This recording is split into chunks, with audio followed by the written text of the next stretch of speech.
Considerem que és un model no només caduc, sinó que ha estat en detriment d'un territori de la seva gent. Aquí és on han de néixer una mica les alternatives. Tenim consells comarcals i tenim inclús ajuntaments plens de plans estratègics que no ha fet ningú, que segurament ha redactat un senyor des de no sé quants quilòmetres d'aquí, però mai s'ha treballat aquesta part de model de territori, realment què volem ser com a territori, i s'ha fet una lluita molt individualista, cada poble ha anat a la seua. Si tots volem caminar cap a un món més renovable, haurem de pactar entre tots i segurament haurem, però com a mínim que poguéssim definir a quin lloc les posem, en quines condicions. No és un no de això no ho vull i punt, i aquí s'acaba i jo no moc d'aquí, no? Ja en som conscients que haurem de contribuir tots a fer un canvi més cap a lo renovable, etc. Però clar, ha d'haver algú que també tingui aquesta mirada i que ho vulgui planificar des d'esta perspectiva, perquè si no, justament els territoris són febles perquè el que fan és que ens enfrontéssim entre que hi guanyem una comarca de pobles menuts enfrontant-nos entre nosaltres. Doncs no hi guanya ningú res i perdem tots, no? Llavors aquí hi ha aquest oportunisme, no? Que és el que hem patit. Només cal pujar aquí l'altiplà i veure el que hi ha. De tot això es comença a cuinar una mica al 19. O sigui, imagineu-vos, passen estos 3 anys. Sí que és veritat, arran sobretot en aquell moment de molta mobilització per fer front a aquests macroprojectes.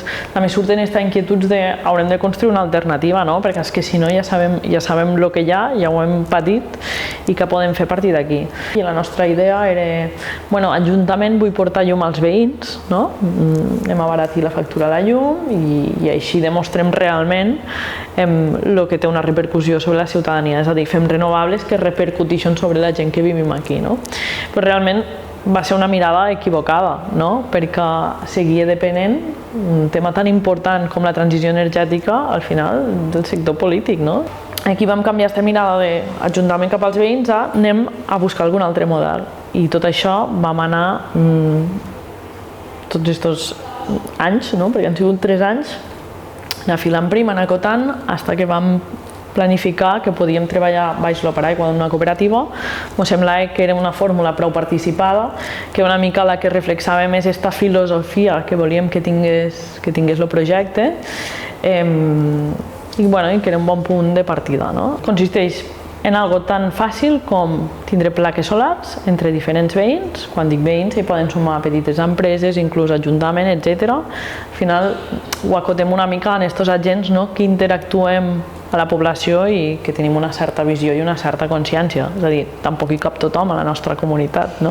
Entenem produir energia a través d'instal·lacions fotovoltaiques, solars, i portar-la a casa dels veïns.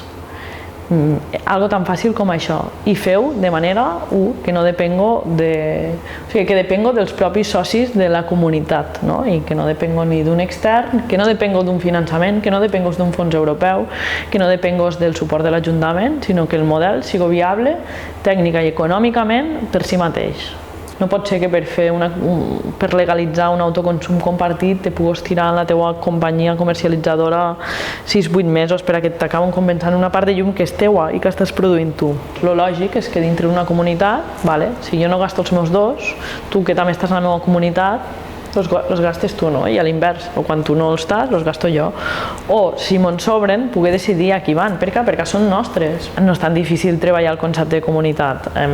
Per favor, aquí ja estem parlant d'una legislació una mica que se mos escapa als municipis, però això hauria de quedar claríssim quina és la figura de comunitat energètica i sobretot que per llei se pogués permetre tot això que entenem i que és molt de sentit comú, sembla que no ho deu ser tant, Però no he vist mai tot aquest treball com algo només de Pinell ni com algo només nostre, o sigui, està clar que si es feia tot això era per compartir-ho i per fer aquesta taca d'oli, que us deia abans, i que quanta més gent s'hi sumo i més fàcil ho tingo, millor.